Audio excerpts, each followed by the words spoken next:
So that's an interesting graphic, right? It's an expression that some of you may be familiar with. Maybe you've never heard of it. I'm just curious. Who has not ever heard this expression? Young? Older? Wow, I'm shocked. I am really, really shocked. This was actually the title of a novel that was written in 1963, but the expression itself kind of goes back a lot older to before the 20th century, possibly even. But starting around the 1930s, it was something that came into common usage. And what it means is really not to have any apprehension or to be free from fear, to be carefree, to not be worried about things, right?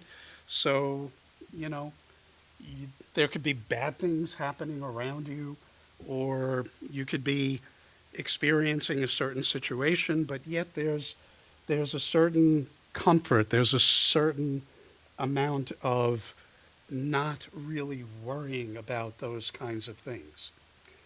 And I thought that after 4 weeks of Monster Month, that we would talk about the topic of fear.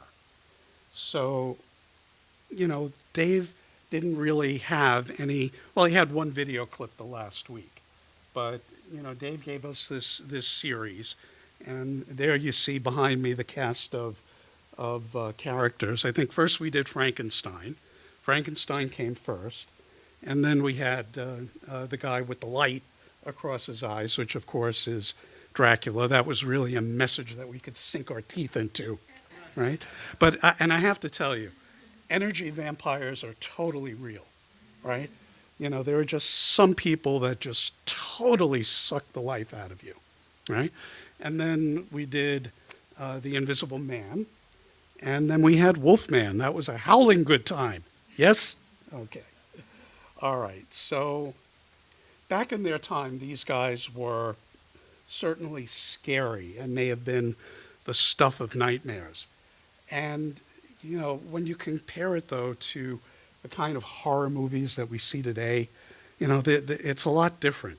These were the kinder, gentler, monster movies. They relied more on anticipation and, oh, what's going to happen next, and not as much on the gore and and the special effects. But there are things that are truly more scary and more horrifying than these guys. So, oh, yes. I like that one. You could file this Form 666 and get a filing extension for all of eternity. And yet some people like getting scared. Some people, they seem to enjoy that experience. Also, some people like jumping out of airplanes, and some people like riding what my wife and I call puke machines at great adventure. But, hello? There we go. So this is actually pretty recent. This is 2021 that this poll was taken. And, as you can see, it's about 50-50, as far as people who like to get scared, they don't like to get scared. But I thought it was really interesting. You see how it's skewed toward the younger population. So I don't know, I guess young people, that means you're adrenaline junkies, something like that. And most monster movies still pretty much end with the monster being vanquished. That's pretty much how they go. Although there are some notable exceptions, like the Friday the 13th saga, where you can't keep a good monster down, I guess. But perhaps the younger you are, the more reassurance you need. You need to watch these movies for that reassurance that good will triumph over evil. And then, sadly, in today's world, there is a lot more to really fear than the made-up monsters of the movies that we see today. We have war, real war, kinetic war, hot war. We have rumors of war. We have financial uncertainty. You know, you hear that most people live paycheck to paycheck. And the world of today is definitely more complex than the world of yesterday with these guys. So, you know, as you can see, let's see, we're on the next slide. I thought I would talk for just a minute about some things that people are scared of. So this is a little bit on the lighter side, but funny phobias. Now, I'm not going to try to read these names because they're just way too long and way too complicated. But funny phobias, fear of peanut butter. I have never heard of anyone actually being afraid of peanut butter. Now, actually, maybe our son David, who has a peanut butter allergy and for years and years and years walked around with an EpiPen. I don't know. So maybe it has something to do with that. The next one I love. Nomophobia, fear of being without your mobile phone. And yeah, there have been days where I've walked out the front door and left my phone sitting on my desk. And to be sure, I would go back home and get that little sucker because without it, who knows? Fear of the color yellow, xanthophobia. Octophobia, fear of the number 8? Really? Seriously? Globophobia, fear of balloons. Maybe that goes with fear of clowns. I don't know. I'm not even going to attempt the next one. Fear of long words. This also must be the longest word in the dictionary. Must be the longest word in the dictionary. And of course, we'll just end it with phobophobia, fear of phobias. There you go. So if you're interested in that a little bit more, you can go to recoveryvillage.com. So all these irrational fears aside, I think it's fair to say that we are somewhat conditioned to have fear as part of our lives and what goes on with us. And the notion of fear can even be applied in somewhat of a positive context. You've also probably heard the expression, since a lot of you seem to not hear the one about whistling in the graveyard, you may have heard the expression that he or she is a God-fearing man or woman. So as kind of a postscript to Monster Month, maybe a footnote to Monster Month, I wanted to delve a little bit into the idea of whether a Christian should fear God. Now, and this is a topic that actually has some debate if you go out there and do a little research into it. But before we get into some Bible verses, it may be helpful to discuss just some general aspects of fear. So one of the first things we learn as human beings is that some things hurt physically. You exit the womb, and what's your welcome to this world? Slap on the rump, right? Along with that, young children quickly learn that they are not indestructible and to avoid certain things or certain actions. And they develop what we might call a healthy fear. If you jump off of something that's too high up, you're going to get hurt, right? You know, things along that line. And then, you know, there are the things that kind of raise the hair on the back of your neck. If you're walking home late at night, you know, and you have that shortcut through the dark alley, and then something just tells you, maybe tonight I shouldn't take that shortcut. Or, you know, like we mentioned skydiving before, you know, skydiving, jumping out of an airplane. That is, I just cannot comprehend in enjoying that. That would, you know, just be something that I could not wrap my head around. You know, so sometimes you have that intuition or that healthy fear that is indeed a good thing because it can prevent us from getting hurt. Nope, going the wrong way. funny phobias. Okay, so here are some definitions of fear. Fear is a basic emotional response to a perceived threat or danger. It triggers the body's fight or flight response, leading to physiological changes like increased heart rate. Fear is an essential survival mechanism, helping individuals react to potentially life-threatening situations. Fear can also be learned through past experiences or observations.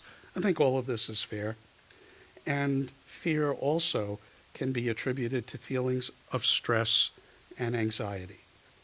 So the question is, should fear be the basis or even part of a Christian's relationship with God? Now you might say to me, Joe, that's a really dumb question. Of course not. Or you might say the opposite. But the idea is out there that we should have, maybe we call it that healthy fear of God, that we should, in fact, be God-fearing people.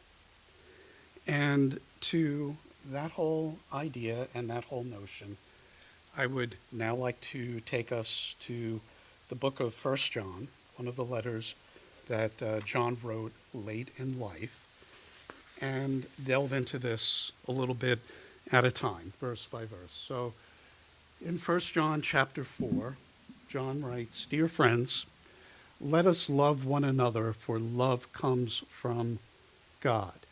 Everyone who loves has been born of God and knows God."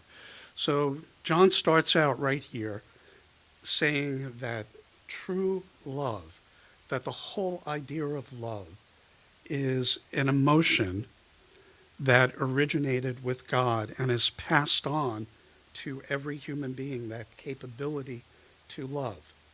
Now we're going to see that in this passage as we walk through the next couple of slides, we're going to see that John kind of bounces back and forth a little bit, and he makes a lot of statements about love.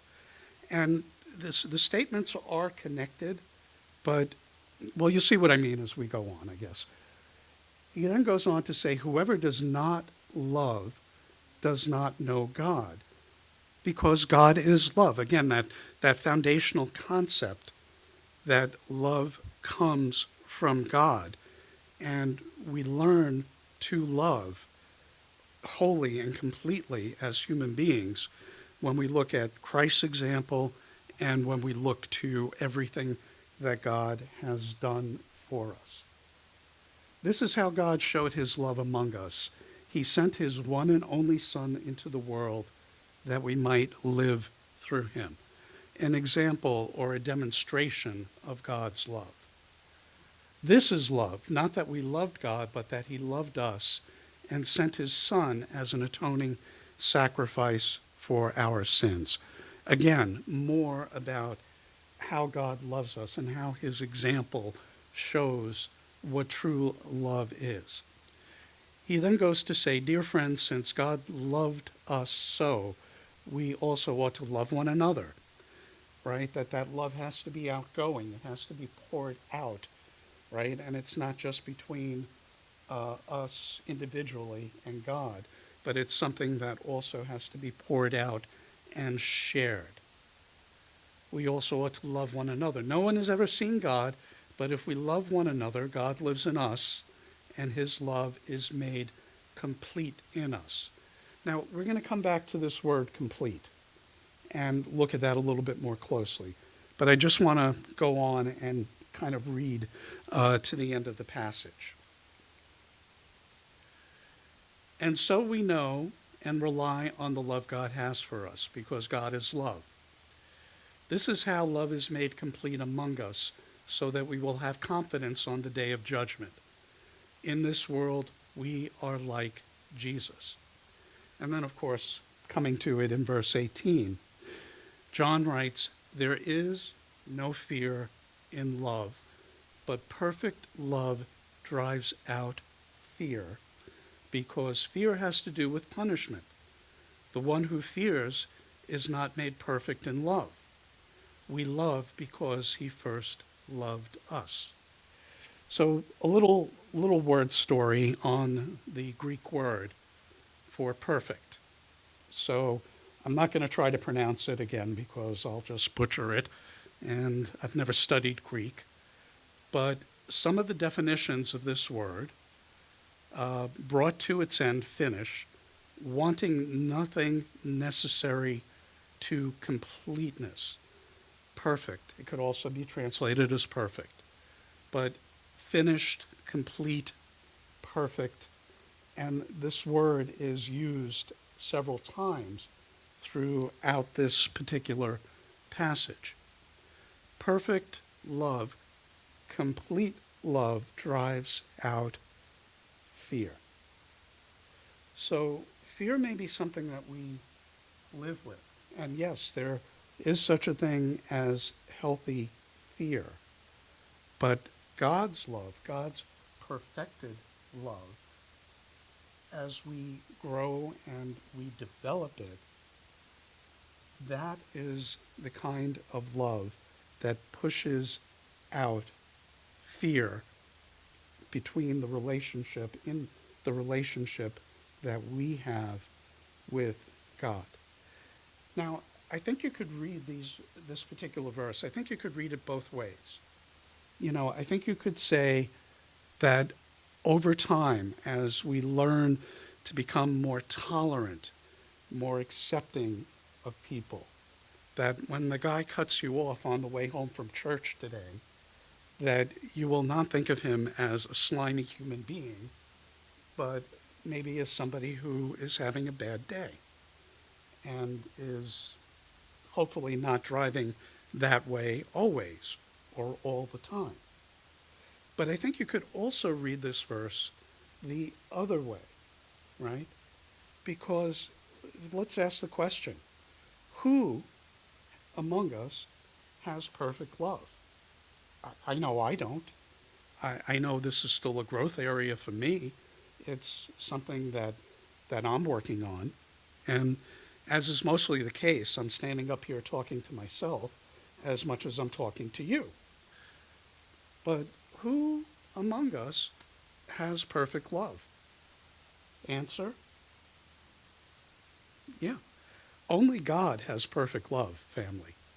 Only God really has the ability to love us perfectly. When we allow ourselves to become filled with the love of God, that can push out any fear, any anxiety that we have. When it's quiet and still and it's just you and your thoughts, and you have those thoughts of inadequacy, or maybe dwelling on past failings, or current struggles, and you feel a little bit afraid that you're failing God, that you're letting him down. That's a human response. That is a human response. As Christians, we need to rise above that, and we need to think rather of all that God has done for us. All that God has done for us. We sang the song today called Jireh. Jireh means provider. It's one of the names given to God in the Old Testament. Yahweh Jireh, or Jehovah Jireh, if you please.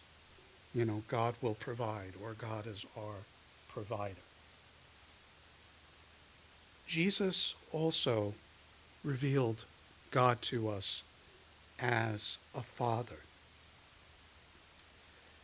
Jesus showed that it's alluded to slightly in the past, in the Old Testament. It's alluded slightly, God as Father, but that is really a New Testament concept. Now, children do have a healthy respect of their parents, right? They know if they break the rules, they know that they could experience some punishment. But as a parent, would you really want your children to be fearful of you? Is that going to be the core or the root of the relationship? I think not. Now, I know that somebody here today may have had a really horrible parent. And I acknowledge that that can happen, and it does happen in this world. But in the context of your relationship with God, that is not something that you have to worry about. God is your Father. Jesus revealed that to us.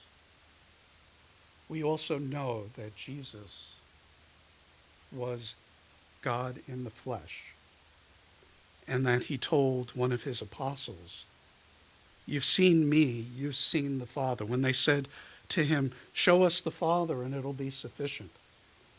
And he said, "Guys, you didn't get the memo yet. If you've seen me, you've seen the Father." And you go back through the New Testament and you look at how Jesus interacted with people, how he spoke with people, how he dealt with people. And Jesus was not a scary dude. Now, yes, he could be firm sometimes. He did have his throw the table over moment, yeah? Right? But all in all, Jesus showed and exemplified the love that God has for us. Now, some critics will no doubt quote me the proverb. Okay, let's get this straight. Yes, we did this one already. Will no doubt quote me the proverb. Proverbs chapter 1, verse 7. Dave did a whole series on Proverbs, so we'll revisit that just for a moment here. The fear of the Lord, or the fear of the Eternal One, the fear of the Lord is the beginning of knowledge, but fools despise wisdom and instruction. So the word in Hebrew does indeed mean fear. It also means awe. It also means seeing God for who he is, the creator of the universe, the all-powerful being who brought everything into existence. Okay? And, we're not talking like Harry Potter stuff here, right? I can imagine God over, well, time didn't exist before the beginning, but I can imagine God designing and figuring out and just making it all happen. That's how awesome God is. In the Old Testament, there is a completely separate word that is used for dread. Completely separate word. So what I would offer you here, what I would suggest to you here, is that, yes, the Old Testament talks a lot about fearing God, right? And you'll find this over and over. You'll find this concept over and over and over and over again in the Old Testament. But a bit of wisdom, I think, I hope, that I can offer you is that the Old Testament is simply that. It's the Old Testament. Yes, there is certainly harmony between the Old Testament and the New Testament. The Old Testament, in great part, foreshadows many of the things that come to fruition in the New Testament. Okay? But when it comes to defining our relationship with God, I would say you have to look first to the New Testament. The Old Testament is not the place where you learn about God as the loving Father that Jesus revealed to us. Here we go again. Going the wrong way. Sorry, troops.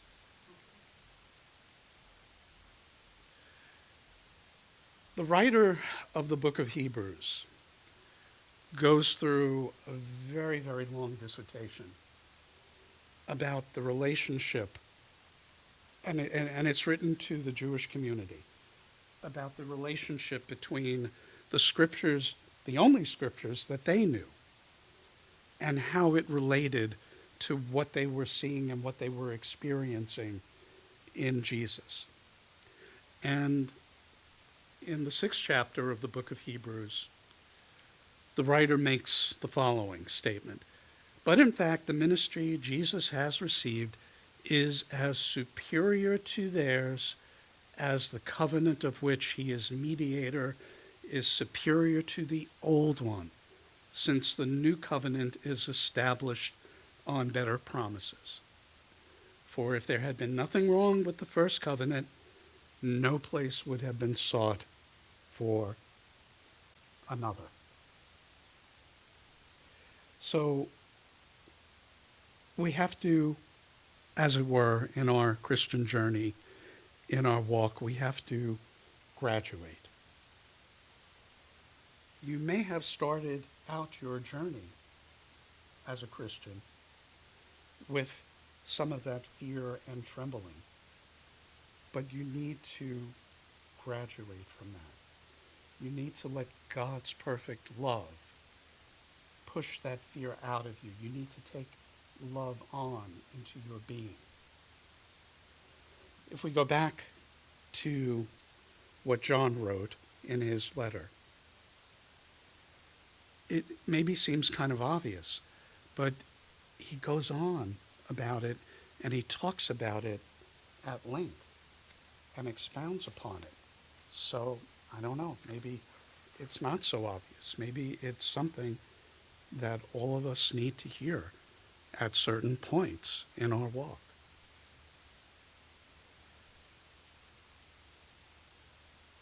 The textbooks that are out there,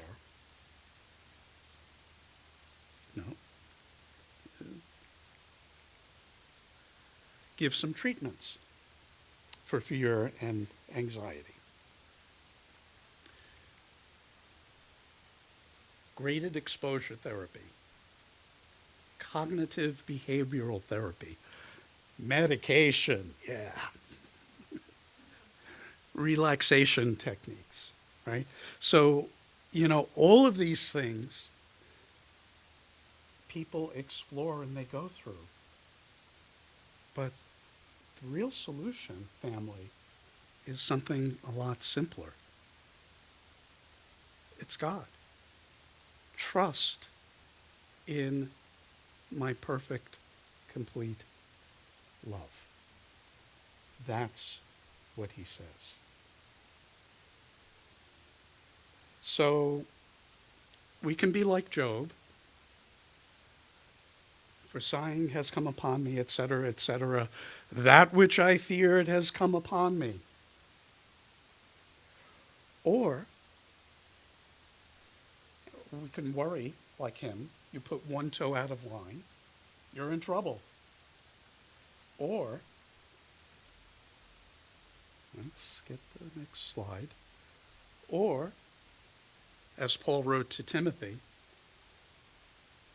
we can understand and realize that God did not give us a spirit of timidity. And this is from the Amplified Bible. So Amplified Bible is a bit of a paraphrase, okay? But they're trying, and when you have these parentheses, it's kind of expanding on the meaning of the previous word. Did not give us a spirit of timidity, of cowardice, of craven, cringing, fawning fear, but he has given us a spirit of power and of love and of calm and well-balanced mind and discipline and self-control. We can trust God. We can trust him. We need to put our trust in him. He is the one being that you never really need to have fear of. See him. Respect him. Take your Christian walk seriously and endeavor to be more like Jesus day by day. But most of all, love him and trust in his perfect love. And that spirit, that trust, will indeed allow you to fearlessly go whistling past the graveyard.